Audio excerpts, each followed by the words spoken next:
What's up, guys? This is gonna be an unscripted video. I don't know. I just kind of like to talk about these things. Hopefully, people who come across my channel, people like me.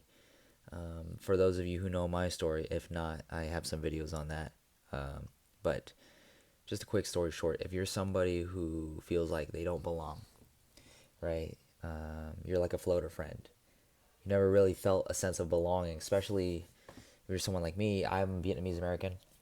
I'm sure there's like small creators out there like me too, who turned pain into power, in the sense of growing up. For me, as an Asian, you don't feel like you belong, or at least you're not attractive enough to, I don't know, guide things, right? But like dealing with a sense of belonging and a sense of loneliness, and you're going through this lonely chapter, just realize that it's okay. I don't think you need people to understand you. And funny enough, I think you need this experience to be able to appreciate what you've been through. Like for me, I always grew up giving myself this pity party of like, no one understands me.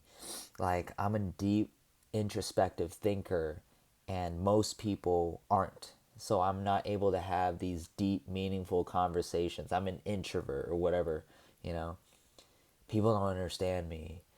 Therefore, the only thing that can understand me, I'll just play video games to kind of drown out the noise. I'll just keep watching anime. I'll just keep fantasizing in my head and all these things to kind of cope with the fact that nobody understands me. I'm like Silver Surfer in space all alone. Like, just think about like me putting those words out loud. How stupid does that sound? Like, it's valid. Like, I get that you're feeling that type of way, but what does it do to keep bitching about it? You know, I it's like you can't have happiness without sadness. You can't have this without that. It's like yin and yang, right? There's a balance. Because you wouldn't be able to appreciate these things if you never went through it. And I feel like that's why like the happiest people, or the people who smile the most, are often like the saddest or the most depressed or whatever, somber. Anyways, I don't know. I don't want to describe myself that, but it's just like how I got through these feelings is that I decided to stop pitying myself. I started taking accountability and action, right? So if I wanted to look for these people specifically, let's say like a soulmate. I have a girlfriend, so it's different now. Things are different. But like back then, I wished for like a soulmate. I was a hopeless romantic, and I wished for all these like lifelong friends, or these ideal people that I can build or level up with. But like I thought that was through video games, but the buddies that I hung out through video games, like we just played kind of like for the sake of playing and cheap dopamine, just for the fact that we knew each other because we were associated by this one thing, like video games. But I never really connected with them deeply. So I was always looking for these people who were like deeply introspective people, go getters, or that's who I wanted to be, but I was always on the sideline. And I always ran away from myself, ran away from my accountability. I had nothing going on in my life. I just kind of coasted. Like I did what I was supposed to do. High school into college, that's all I knew. And then I eventually found people. Like the more I kept looking, the more I kept going out of my own way for opportunities, is when I actually found these people who were like-minded like me, because I stopped running away from myself. And I think that all started with getting out of my comfort zone, and fitness and sports being one of the main drivers. So I guess the theme of this video is to stop running away from yourself, whether it be your physique, whether it be where you are at in life. If you're not content or happy with it, if there's feelings of meaningless or hopelessness, or you have a problem, like as a guy, genuinely, you can't let that get you down. you're overthinking too much.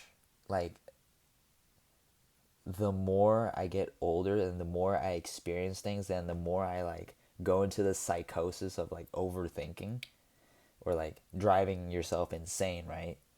Trying to get all intellectual, philosophical, overthinking what is the meaning of life, overthinking the deep things so much to the point where it paralyzes you from taking action. It's gay. Like I'm referencing Alicia Long. Thinking makes you retarded. Retarded, like thinking makes you gay. And I'm not trying to use it as a derogatory term. It's like a guy thing, you know, like that shit's gay. But like I'm saying in the sense like it's fucking stupid. Stop overthinking shit. Like it's like a paradox. It's deep, but it really isn't deep. Once you've understood and gotten to the point where it's like really not that deep, you have to stop making it so deep. Where it becomes maladaptive, it becomes counterproductive to your like state of being, your mental health. So, growing up, I was addicted to video games, watching anime. I thought I would. It was like I thought I belonged in that group of like people liking video games and anime. I longed to seek out these people, but then like most of the people that do like video games and anime, they were like weird. They were like the screws. Not a few screws were loose, but there were just like people I didn't resonate with, and it made me reevaluate of where I'm coming from. Like what made me like video games and anime. I think it was like the competition, it was the adventure, the exhilaration of like I don't know, experiencing like I don't know. It was just like I didn't really resonate with like the weeaboos. I didn't really resonate with the anime. Like I'd like to go anime con, but like I don't know, I don't know, not be too like that's not my personality.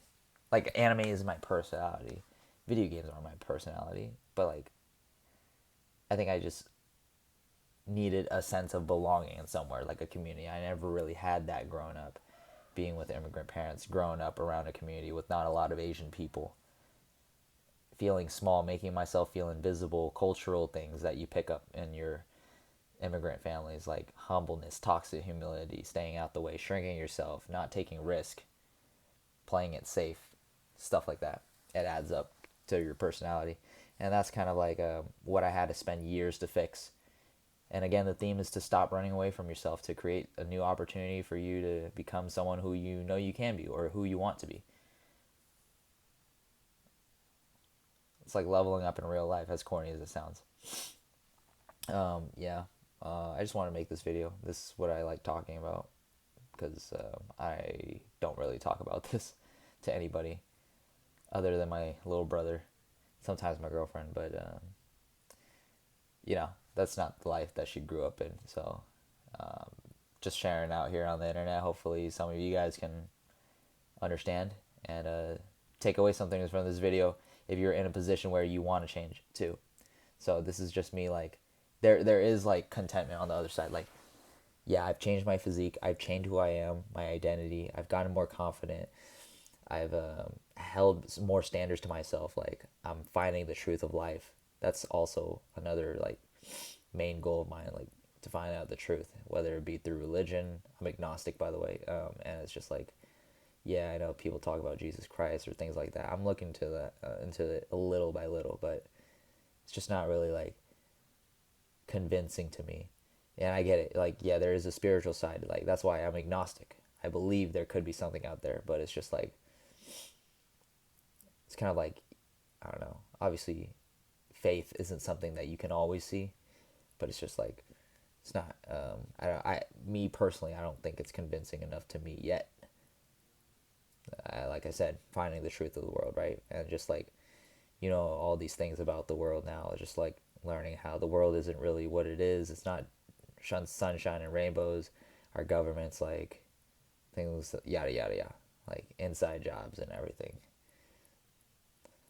All roads lead to. All right, guys. You guys have a great night, and I'll see you guys later.